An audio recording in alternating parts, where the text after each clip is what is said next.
قرآن کریم میں بھی ارشاد فرمایا اور پہلے امتوں کا اللہ کریم نے ذکر فرمایا کہ رسول اللہ صلی اللہ علیہ وآلہ وسلم کی بعثت سے پہلے رسول اللہ صلی اللہ علیہ وآلہ وسلم کی تشریف آوری سے پہلے، کیونکہ رسول اللہ صلی اللہ علیہ وسلم جب تشریف نہیں لائے تھے تو اس سے پہلے جو اہل کتاب تھے وہ اہل حق تھے، تو اللہ کریم نے ان کا ذکر فرمایا کہ رسول اللہ صلی اللہ علیہ وآلہ وسلم کی تشریف آوری سے پہلے جو اہل کتاب یعنی اہل حق تھے، جب بھی انہیں مشکل پیش آتی تو وہ کیا کرتے؟ رسول اللہ صلی اللہ علیہ وسلم کے ذکر سے حضور علیہ السلام کے اسم پاک کا وسیلہ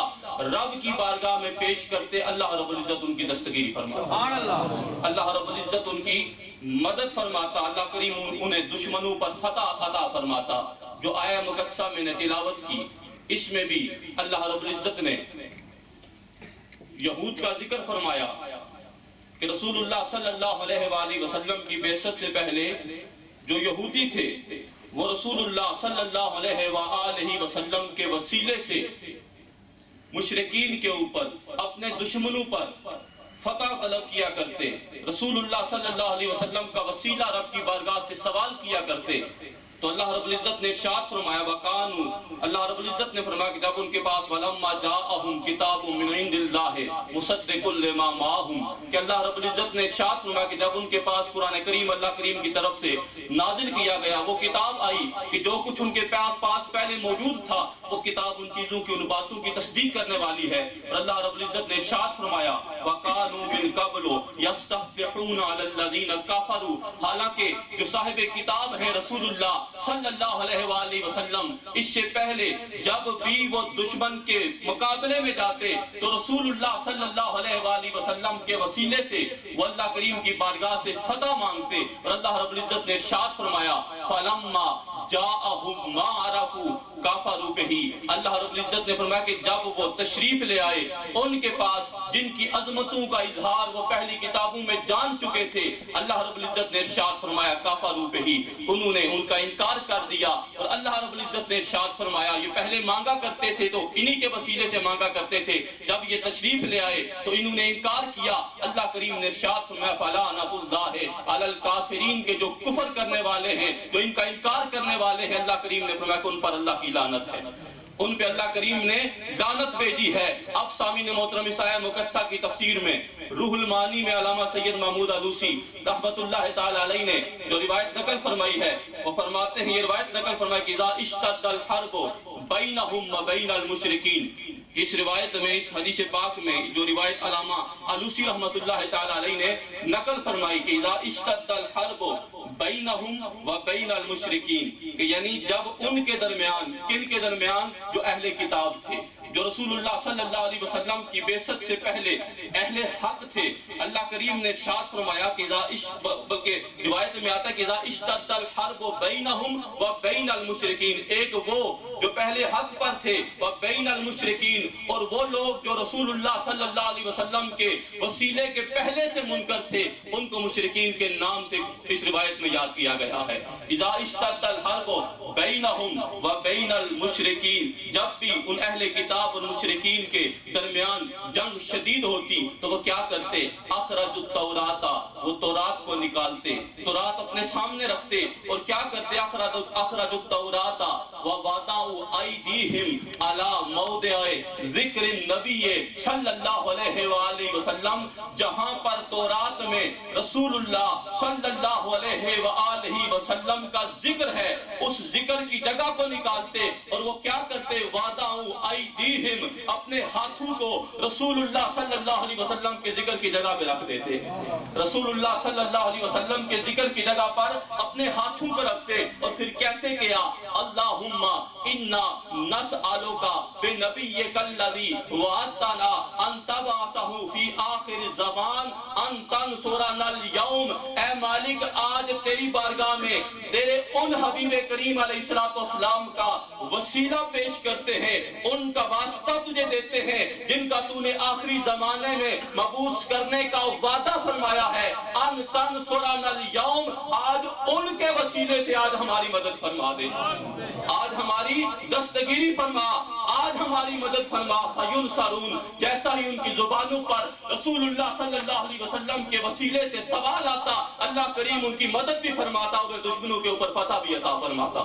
یعنی اہل حق جو تھے رسول اللہ صلی اللہ علیہ وآلہ وسلم کی بعثت سے پہلے بھی جب بھی انہوں نے رب کی بارگاہ سے سوال کیا تو رسول اللہ صلی اللہ علیہ وآلہ وسلم کے وسیلے سے سوال کیا۔ حضور علیہ السلام کا وسیلہ رب کی بارگاہ میں مانگا، اور مشہور حدیث پاک ہے، مشہور روایت ہے کہ رسول اللہ صلی اللہ علیہ وآلہ وسلم نے ارشاد فرمایا، حضرت سیدنا آدم علیہ السلام جب رب کی بارگاہ میں جب زمین پہ تشریف لائے تو رب کی بارگاہ میں 300 یا سے کچھ زائد سال جب رب کی بارگاہ میں عرض کرتے رہے تو رسول اللہ صلی اللہ علیہ وسلم نے فرمایا کہ اتنے سال وہ عرض کرتے رہے لیکن بات نہ بنی، لیکن بات بنی تو کس طرح بنی؟ انہوں نے عرض کیا، یا رب انی اسألوک بمحمد صلی اللہ علیہ وآلہ وسلم لما غفرت لی، اے مالک میں تیری بارگاہ میں تیرے حبیب علیہ السلام کا وسیلہ پیش کرتا ہوں، اے مالک تو میری بخشش فرما دے، تو مجھے معاف فرما دے۔ جب آدم علیہ السلام نے رسول اللہ صلی اللہ علیہ وآلہ وسلم کا وسیلہ پیش کیا تو اللہ رب العزت نے ارشاد فرمایا، یہاں اس حدیث پاک میں اس بات کا ذکر ہونا کہ اللہ رب العزت نے یہ ارشاد فرمایا، اے آدم کیف عرفت محمد صلی اللہ علیہ وآلہ وسلم، اے آدم علیہ السلام آپ نے میرے حبیب علیہ السلام کو کیسے جانا؟ ابھی تو وہ کائنات میں تشریف نہیں لائے ہیں، ابھی تو ان کو میں نے بھیجا ہی نہیں ہے، آپ نے کیسے جان لیا؟ اللہ کریم جو ہر بات کو جاننے والے ہیں، لیکن اللہ کریم کا حضرت آدم علیہ السلام سے یہ سوال فرمانا اور حدیث پاک میں اس بات کا منقول ہونا، یہ اس بات کی دلیل ہے کہ کسی چیز کا سوال کرنا وہ علم کے معنی نہیں ہوتا۔ بعض اوقات کسی چیز کا سوال کرنا وہ علم کے معنی نہیں ہوتا، وہ تعلیم کے لیے ہوتا ہے۔ اللہ کریم نے فرمایا کہ آپ نے کیسے جانا؟ ابھی وہ کائنات میں تشریف نہیں لائے۔ تو آدم علیہ السلام نے اللہ رب العزت کی بارگاہ میں عرض کیا کہ اے مالک انکا لما خلقتنی فی یدک، جب تو نے مجھے اپنے دست قدرت سے تخلیق فرمایا، فنفخت فی من روحک، اور جب تو نے مجھ پہ اپنی روح کو پھونکا تو مالک میں نے کیا کیا؟ رفعت راسی، میں نے اپنے سر کو اٹھایا، فرأیت علی قوائم العرش مکتوبا لا الہ الا اللہ محمد رسول اللہ صلی اللہ علیہ وآلہ وسلم، میں نے جب سر کو اٹھایا تو سر کو اٹھاتے ہوئے میں نے کیا دیکھا کہ تیرے عرش کے جو کنگرے ہیں، تیرا جو عرش ہے اس کے اوپر لکھا ہوا ہے لا الہ الا اللہ محمد رسول اللہ صلی اللہ علیہ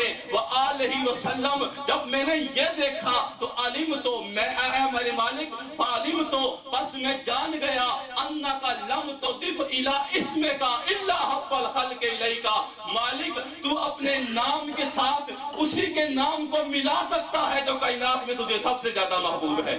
آج اب یہ بات کی جاتی ہے کہ اللہ کریم نے اپنے حبیب علیہ السلام کے اسم پاک کو اپنے حبیب علیہ السلام کے اس نے بارہا روایات میں حدیث میں ہمیں یہ بات ملتی ہے کہ اس نے ارشاد فرمایا کہ حبیب علیہ السلام ہم نے آپ کے ذکر کو اپنا ذکر بنا لیا ہے۔ اللہ کریم نے حضرت آدم علیہ السلام رب کی بارگاہ میں عرض کر رہے ہیں کہ لم تضف الی اسمک الا حب الخلق الیک، اے مالک میں جان گیا کہ جس کے نام کو تو نے اپنے نام کے ساتھ ملایا ہے وہ کائنات میں تجھے سب سے زیادہ محبوب ہے، وہ تیرے حبیب علیہ السلام ہے۔ یہ آدم علیہ السلام نے عرض کیا کہ اے مالک جن کے نام کو تو نے اپنے نام کے ساتھ ملا دیا وہ تیرے حبیب علیہ السلام کے ہی ہو سکتے ہیں۔ جب آدم علیہ السلام نے عرض کیا تو اللہ رب العزت نے ارشاد فرمایا، اے آدم علیہ السلام صدقت یا آدم، اے آدم آپ نے سچ کہا ہے، آپ نے سچ کہا ہے، وہ میرے حبیب علیہ السلام ہی ہیں۔ ادعونی بحق ہی، جب بھی یہ قانون بنا دیا،